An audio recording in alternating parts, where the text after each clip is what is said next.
আসসালামু আলাইকুম, আশা করি সবাই ভালো আছেন। রমাদান স্পেশাল আজকে শেয়ার করছি স্প্রিং রোল, যেটা খেতে ভীষণ মজা, বানানো খুব সহজ, চাইলে ফ্রিজে সংরক্ষণ করেও খেতে পারবেন। পুরো ক্রিস্পি, ভিতরে জুসি এরকম রোল যদি সারাদিন রোজা থাকার পর ইফতার আইটেমে রাখা হয়, আমার মনে হয় আর কোনো কিছুর দরকার নেই। রোল তৈরি করার জন্য প্রথমে ময়দার ব্যাটার তৈরি করে নেব। এর জন্য একটা বাটিতে 2 কাপ ময়দা, একটা ডিম, পরিমাণ মতো লবণ আর কর্নফ্লাওয়ার দিয়েছি। এবার নর্মাল পানি একটু একটু করে দিয়ে মিশিয়ে একটা ব্যাটার তৈরি করে নিব। ব্যাটারটা পাতলাও হবে না, একদম ঘনও হবে না, এরকম একটা ব্যাটার তৈরি করে রেস্টে রেখে দেব।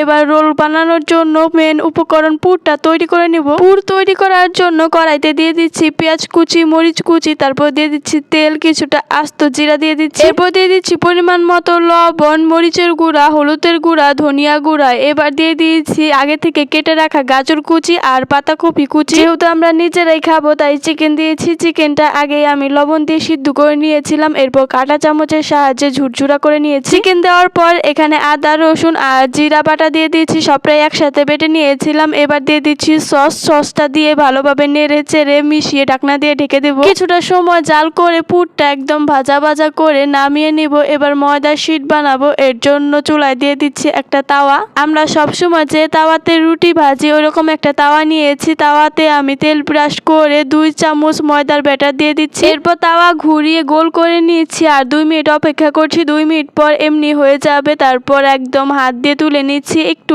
লেগে ধরবে না, একদম সুন্দর উঠে আসবে। আর হ্যাঁ, শীটগুলো কিন্তু আমি পাতলা করে তৈরি করে নিয়েছি, যতটা সম্ভব হয় পাতলা করে তৈরি করে নিয়েছি, মোটা কিন্তু একদমই করা যাবে না। তো যাই হোক, একই প্রসেসে সবগুলো শীট বানিয়ে এবার আমি রোল বানাবো। এবার শীটের এক সাইডে পুর দিয়ে তারপর চারিপাশে ময়দার ব্যাটারটা লাগিয়ে তারপর আবার 2 পাশ থেকে ভাঁজ করে ময়দার ব্যাটার লাগিয়ে নিব। যে ব্যাটার দিয়ে শীট বানিয়েছিলাম ওই ব্যাটারটাই চারিপাশে লাগিয়ে তারপর গোল করে একদম ঘুরিয়ে ঘুরিয়ে রোল তৈরি করে নিলাম। কিভাবে কাজটা করেছি দেখেই তো বুঝতে পেরেছেন। তো একই প্রসেসে সবগুলো রোল আমি বানিয়ে নিয়েছি। এভাবে রোল তৈরি করে আপনারা চাইলে এই সময় রোলগুলো ফ্রিজে রেখে দিতে পারেন, যে কোনো একটা পলিথিনে রেখে। আবার এগুলো ভাজার সময় ব্রেড ক্রাম্বস দিয়ে কোটিং করেও নিতে পারেন। তার জন্য ডিম ফেটিয়ে ডিমের মধ্যে রোলগুলো চুবিয়ে ব্রেড ক্রাম্বসে গড়িয়ে নিবেন। আমার যেহেতু রোল ব্রেড ক্রাম্বস দিয়ে খেতে ভালো লাগে না, তাই আমি রোলগুলো এমনি তেলের মধ্যে দিয়ে উল্টে পাল্টে ক্রিস্পি করে ভেজে নামিয়ে নিয়েছি। সবগুলো রোল সুন্দরভাবে ভেজে নিয়েছি। এই তো রোলগুলো দেখো কতটা সুন্দর লাগছে, আমি সুন্দরভাবে সাজিয়ে নিয়েছি। আর এখানে অনেকগুলো রোল হয়েছে। আমার হাতের রোল আমাদের বাড়ির সবাই খেতে অনেক বেশি পছন্দ করে, তাই আমি যখনই রোল বানাই একটু বেশি করেই বানাই। আর রোলগুলো খেতেও ভীষণ মজা হয়েছিল।